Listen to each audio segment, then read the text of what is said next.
Hey guys, it's RockTheJake and welcome to the top 10 games of 2017. Number 10. PlayerUnknown's Battlegrounds. The reason why this game is so low on the list is because even in its official state, it's still not finished. But despite that, the whole battle royale mentality of 99 people whittling each other down to the last one is just so fun for some reason. I've put so many hours into this game already. I've had so many great nights with my friends playing it that I can't help but put it on this list because of the sheer fun factor of this game. Number 9. Shovel Knight Spectre of Torment. Man, Yacht Club just knows how to do it, man. They keep adding these super good expansions to the game for free that add so much to the game. You get to play as Spectre Knight this time, and it just adds so much more momentum and new gameplay to the game. Some of the levels are completely redone, and it's just such a fun time overall. Number 8.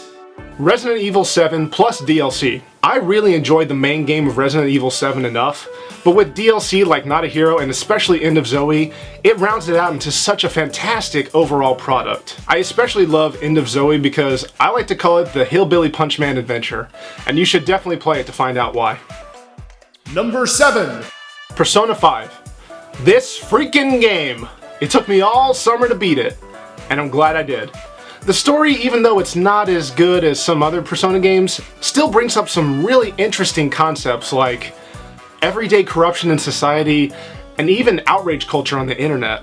I was surprised by that, and I actually really enjoyed how they tackled that. Beyond that, the music and aesthetics are phenomenal, the gameplay is upped to make it even more fun, and one day I'll come back to this game and be able to appreciate it even more. Number 6. Cuphead. Speaking of gameplay, this run and gun shooter is so incredibly good. People have been looking forward to this game for so long, and it's so well deserved. First of all, the aesthetic, of course, is amazing. The hand-drawn animation turned digital for this game is amazing to look at. But the gameplay is fun, the music is really cool to listen to, and I just love the progression throughout the entire game. From start to finish, it is so rewarding and fun to play. Number 5. Sonic Mania. Speaking of rewarding and fun to play, this game shows that the fans sometimes do know better than Sega what's good for Sonic. From the character illustrations, to the backgrounds and the levels, to the music, to even the gameplay, it is such a fun adventure, and there's so much to offer too. I've only beaten it once, and I want to go back and play it more and more and more, because it's just so genuinely fun. Number 4. Nier Automata. This is such a unique game in the year because the gameplay itself is kind of samey but still fun, but where it really shines is in the character work, the music, and especially the story. It has a meta-narrative that sort of bites at the way RPGs are made, and it's a really interesting game to behold from start to finish. Number 3.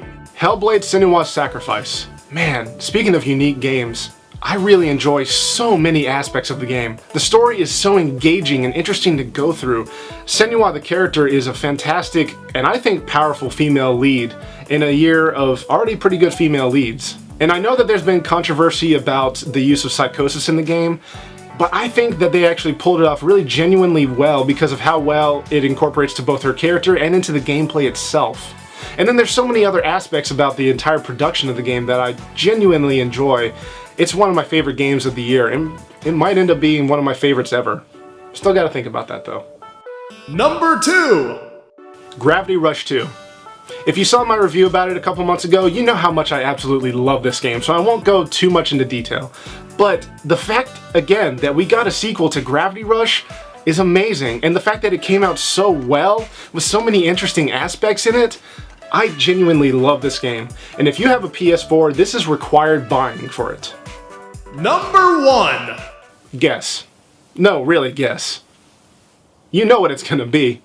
Because it deserves it. It's Sonic Forces. Sonic forces me to put him at number 1 in this top 10. Help.